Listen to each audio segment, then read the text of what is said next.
Como sempre, boa tarde para as caras conhecidas, para as desconhecidas, e espero que aumentem, evidentemente aumentem as conhecidas, né? Os últimos dias eu vim falando com vocês a respeito de bondade e maldade. Quando a gente fala bondade e maldade, parece bondade branco, maldade preto. Só que quando a gente conta assim, as primeiras vezes que eu conversei com vocês, eu separei de uma maneira bem, digamos, taxativa o que seria a bondade da maldade. Mas nós vamos falar muito tempo sobre maldade e bondade ainda. E essa questão da bondade e da maldade, na realidade, ela vai do preto para o vermelho, para o branco, para o amarelo, a rosa-choque, azul turquesa, verde piscina. E aí são 200 nuances de cor da maldade e da bondade que a gente pode encontrar. E existe uma maldade ou bondade muito interessante, que é uma maldade ou bondade da medicina. E hoje a gente vai entrar, sim, nessa história da medicina, não propriamente hoje alguns detalhes. Mas esse assunto ele vai dar, digamos assim, bastante coisa para manga. Essa bondade e maldade, de repente, o corpo da gente, ele tem essa bondade e essa maldade também. Vamos imaginar uma coisa bem simplória. Hoje de noite eu trabalhei bastante, é sexta-feira, aquela coisa toda, e eu chego lá na minha cama, já tomei banho, aquela coisa toda, olho para o travesseiro e catapufe. Deito, um sono maravilhoso, não me acordo com nada, sonho umas coisas bonitas, aquela coisa toda, e amanhã eu acordo, é sábado. Bom, isso foi uma coisa muito boa.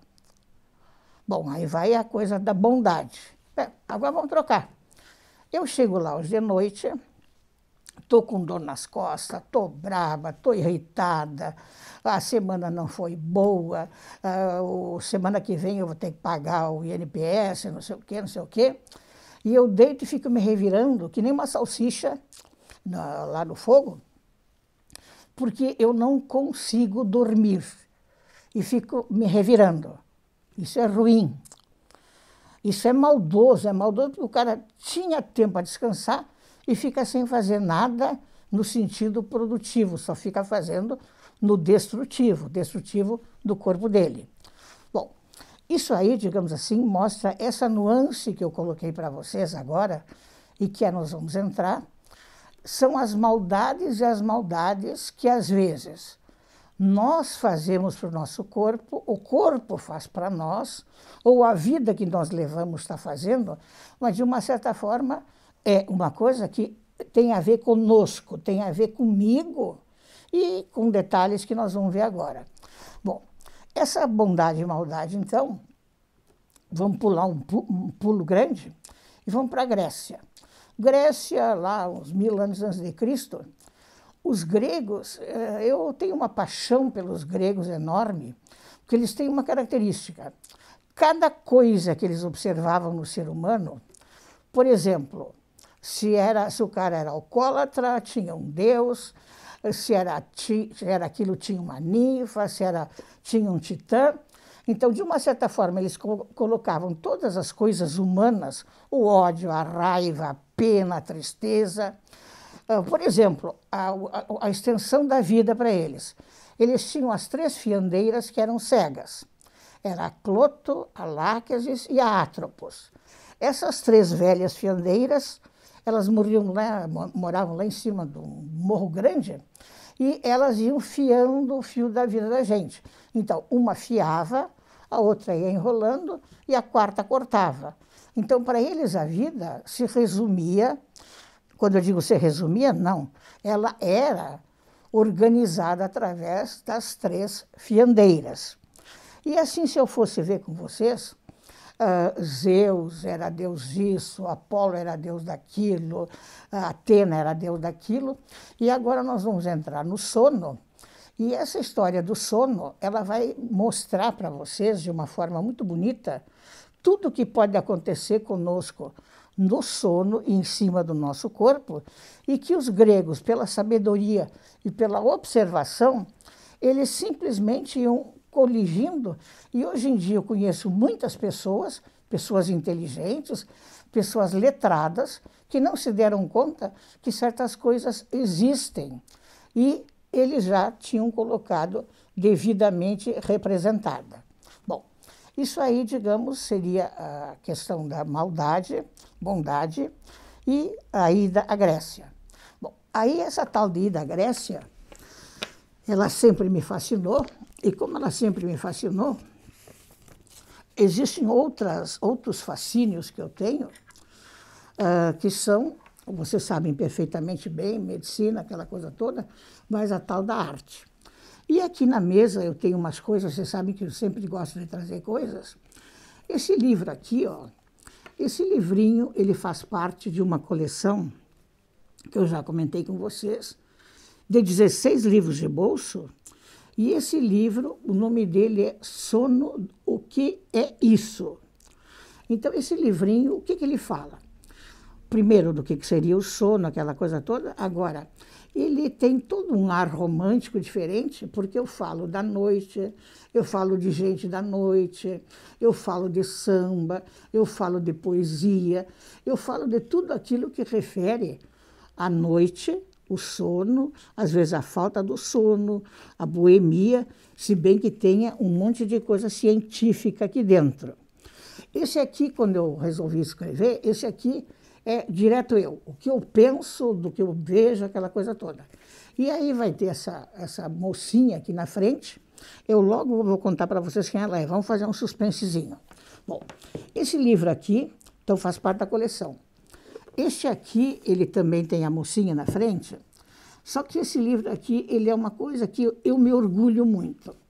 Quando eu era professora universitária, quando chegava os alunos no começo do semestre, eu dizia para eles, vocês não vão fazer provas comigo. Eu odeio escrever, tipo assim, corrigir prova, botar errado, certo, aquela coisa toda. Nós vamos escrever um livro juntos sobre qualquer coisa. Quando chegar no final, ali, eu avalio o trabalho, aquela coisa toda, e depois eu pego, faço a encadernação, e o que nós saímos ganhando? Eu saio ganhando um livro no meu currículo, e vocês vão ter a oportunidade de ter um livro no currículo, porque senão vocês nunca iam ter logo para se apresentar na residência. Aí, esse livro aqui, ele tem um monte de gente, tem consultores técnicos, tem capítulos meus, capítulos de dezenas de alunos, só que, na realidade, isso aqui podia ir tranquilamente para qualquer currículo, sendo que a pessoa que estaria aqui comigo, ela seria como colaboradora e, portanto, merecendo colocar direitinho, sou colaborador do livro tal e tal, e isso pontua muito num currículo jovem. Bom, as pessoas que me ajudaram a escrever isto, eles estão todos nomeados aqui, todos eles estão no livro, só que como eu não pude localizá-los, aquela coisa toda, eu não vou colocar os nomes deles, mas eu quero que fique claro que este livro aqui, eu fui a coordenadora, eu fui a orientadora, eu fui a que ajudou a corrigir tudo, mas isso aqui é um monte de mãos que fizemos uma sinfonia e realmente o livro praticamente não existe mais, foi todo vendido. Talvez algum dia foi vendido, foi dado de uma certa forma, talvez algum dia eu recapitule de novo. Então, vejam bem, nós temos de novo a mesma mocinha aqui, e essa mocinha daqui a pouco a gente apresenta para vocês. E eu queria fazer uma outra colocação também. Quando eu falo sobre sono, eu tive laboratório de sono muitos anos aqui na minha clínica. E houve uma época em que eu desisti do laboratório de sono por uma coisa meio legal, por assim dizer, uma experiência maravilhosa.